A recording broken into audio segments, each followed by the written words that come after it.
Dalam visualisasi tata cara berwudu, kita akan mengetengahkan yaitu bagaimana caranya Rasulullah Shallallahu Alaihi Wasallam dalam berwudu. Jadi ini ada tampilannya. Mungkin panjangan tadi mendengar dan melihat tulisannya saja bingung membayangkan, gitu. Maka kita dalam mempraktekannya ada bantuan yaitu dengan visualisasi atau tampilan. Yang pertama yaitu sebagaimana yang dilaksanakan oleh Utsman bin Affan tadi, beliau dituangkan kepada kedua telapak tangannya yaitu apa? Air. Nah, ini zaman sekarang nih. Ini ada kerannya dibuka keluar keluar airnya loh, keluar airnya. Nah, airnya ini akan dipakai. Nah, ini yang pertama yaitu mencuci kedua telapak tangan tiga kali. Ya, jangan lebih ya, 3 kali. Ini kita bilang eh, wudhu yang sempurna 3 kali. Jadi mencuci kedua telapak tangan. Yang dikatakan mencuci harus basah semua ya. Beda dengan mengusap, harus basah semua. Sela-sela jari, bawah jari dan sebagainya harus dibasahi 3 kali, kanan dulu baru kiri.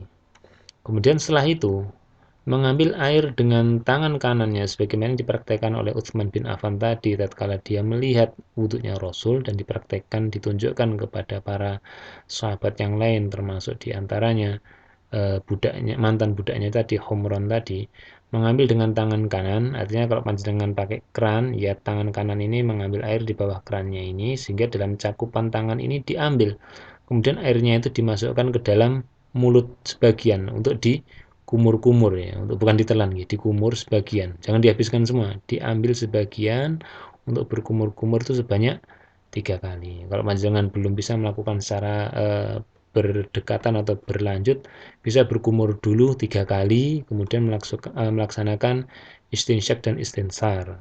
Yang pertama, kalau dalam tahapan belajar, ambil air dulu dengan tangan kanan, kemudian dikumurkan 3 kali, kemudian panjangan mengambil air lagi untuk disedot dan dikeluarkan melalui hidung. Nah, ini prakteknya kita mengambil untuk tangan kanan ini air digunakan untuk berkumur.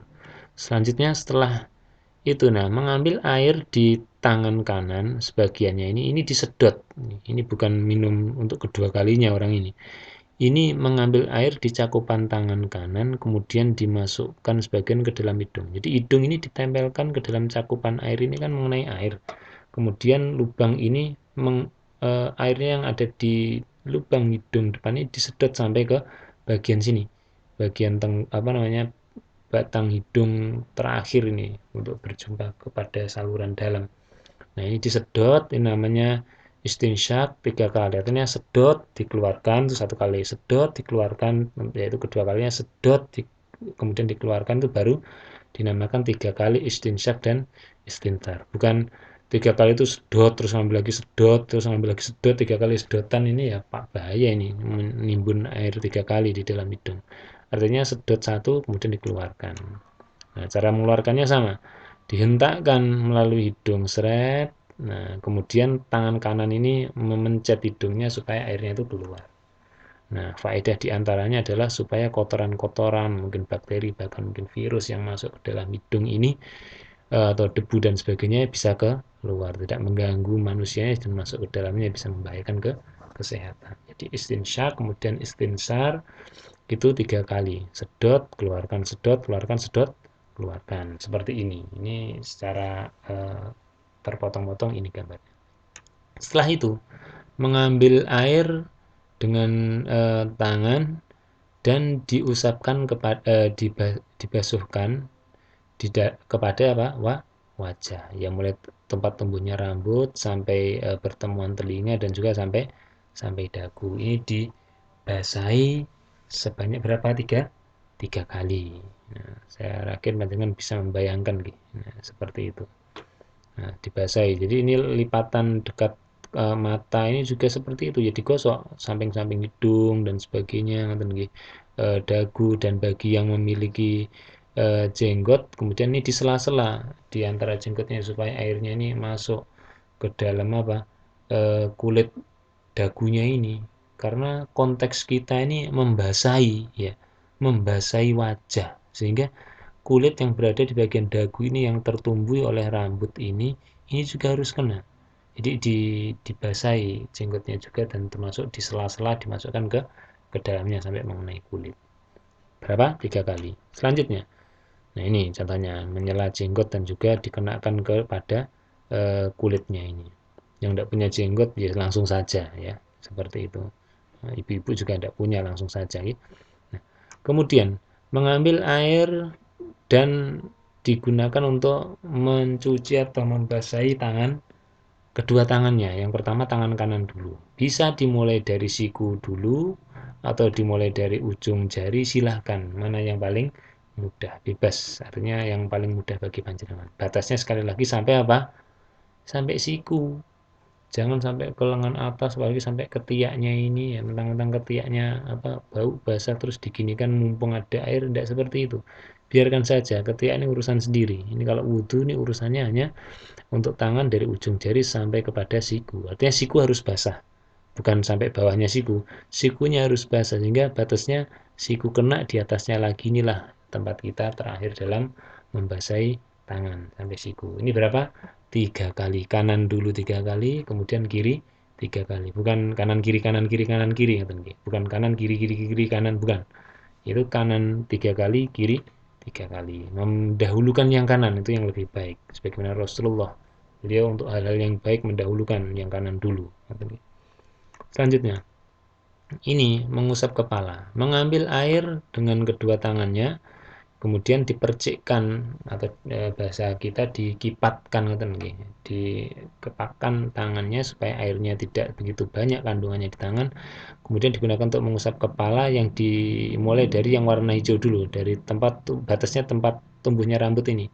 Wajah dengan kepala ini batasnya adalah tempat tumbuhnya rambut secara normal, secara normal, yaitu yang tidak normal mungkin ada yang rambutnya agak maju tumbuhnya dan sebagainya. Ini kita katakan normal.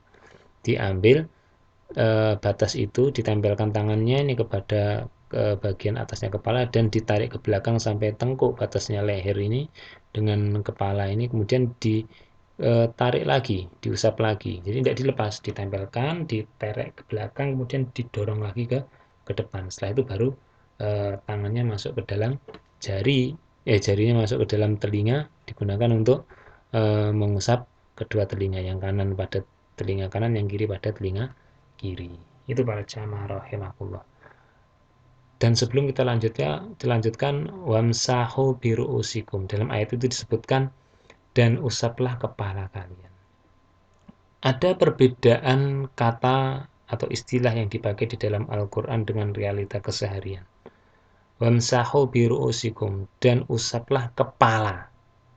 Nah, kepala ini kalau kita pahami, kepala itu bukan sesuatu yang bulat ini terus batasnya di leher, ini bukan.